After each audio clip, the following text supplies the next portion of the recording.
Alright, so I've got all the bolts out. They're all 8mm. This is what they look like. I've taken all of them out except this one, and that one. Those bolts are different. And I marked them with a marker. And I'm going to figure those out if they're a different length or something's different about those. But when you put these back, they're 83 inch-pounds when you torque these back. Alright, so the type of socket that this requires is an E12. And I've got my Matco tool socket there. I can't really read the part number now, but that's what it looks like. Takes an E12. Okay, so as you can see here, that those E12s are different size, a different thickness, they're a different length. Alright, so just make sure and mark those and put them back in the right place. I mean, they won't even go in, so they're just a different size altogether. But just keeping track of that is a good idea. You don't want to mess up and try to put them in the wrong spot. So there we go, that's it right there. And of course, when you loosen those, if you do it last like I did, you're going to get quite a bit of drain out from that valve body. Just finish draining. So I'll get that cleaned up and taken off here in just a minute. Okay, so as soon as I drop this thing down, okay, all the guts started spilling out. So the kit wants to remove these springs and not reuse them. We're just going to replace those with the plungers and the O-rings. So don't worry too much about these little fellers falling out, but that's what they look like. It's just a little can with the spring in it. Little modulator things. We'll get rid of this and get it out of the way. So far, all three of these bolts are the same length. But there we go. That's what it looks like. It looks like it has a couple of little check balls, so I need to keep track of those and not lose those things. One of them is stuck right there. And if you have a drain pan with a hole that's too big, like mine right now, just be careful about that. But I hope that one doesn't fall out because they're plastic. And if it falls in there, I'll have to spend quite a bit of time digging that sucker out. Alright, so I'm going to put these plungers in, and I have sort of a diagram that was provided by Next Gen. And this is sort of the orientation there. It's got little dots. That's where the plungers with the O-rings go. That replaces the original plungers with the springs. Okay, and then you've got 3 check balls, which I've only found 1 check ball so far, so I'll have to figure out where that little feller went. The instructions say to be very careful and not tear the O-rings, so just sort of let that O-ring get lubricated before you go ramming it in there, and just slowly let that little feller go in and take your time.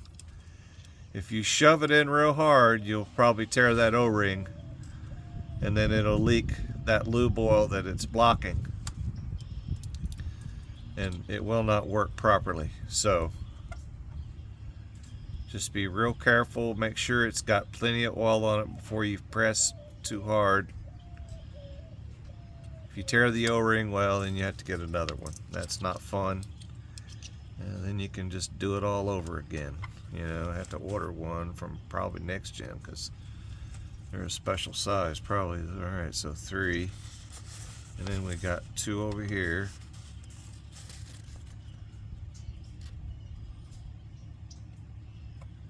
One there.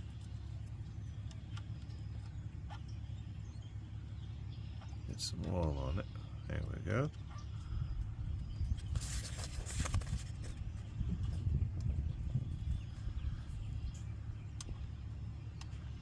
Seems to be fairly straightforward. One there. Alright, so we're good on the plungers. I just need to figure out where the all the little balls went. I don't know if they fell into my drain or what.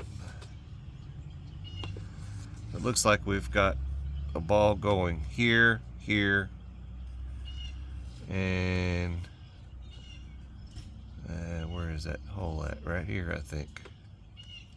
Yeah. And there's places for balls in other spots, so just make sure and do it according to the diagram. But I'm gonna have to figure out where all my little balls ran off to. They probably fell in the drain pan right here. I'm gonna have to get into a different position so I can see it. I don't want to move it right now, because then of course if they are there, they'll go flying. Hang on a second, let me find them. Alright, so I found all three of the check balls, which wasn't that big of a deal.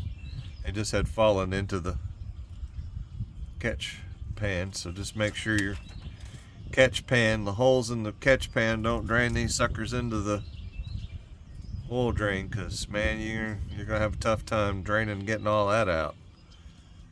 You have to clean it up and get it out. So there we go, we've got all three of them installed, got all six plungers installed. Okay, so from here on, I'm just going to show this valve body. Show the valve body, and I've already marked it with my different bolts. Wash it off, make sure it's nice and clean. It's sitting out here for a minute. All this stuff is very important that it's perfectly clean. Do not use a rag that has any lint on it. And I suggest to not touch that valve body with a rag anywhere, because then you're going to sit here and mess around all day long trying to clean that sucker off from all the crap, all the lint and stuff that gets, you know, the tiny little edges in here are all very sharp. You have to be very careful. But this is what the valve body looks like from Next Gen. And I've got it labeled with where my different length bolts, different size bolts, there's three of them, got it labeled. And so I'm going to get this thing put on there, torque it down to 83 inch-pounds.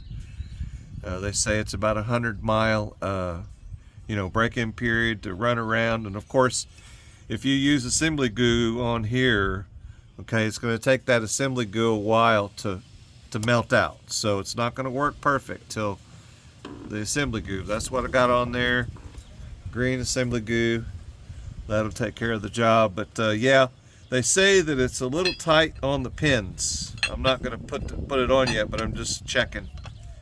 Yeah, it fits pretty easily over the pins. So if there's a separator plate, just don't forget to put the separator plate back in there and put that thing back together and tighten in a star pattern from the center out, 83 inch-pounds, and you're good. So I hope this helps somebody. Y'all have a good day. I made some other videos on how to get the transmission out, because I did change the torque converter, how to access the torque converter bolts. So I'll put a link down there for that. I hope this helps somebody. Please subscribe, share this. Have a good day.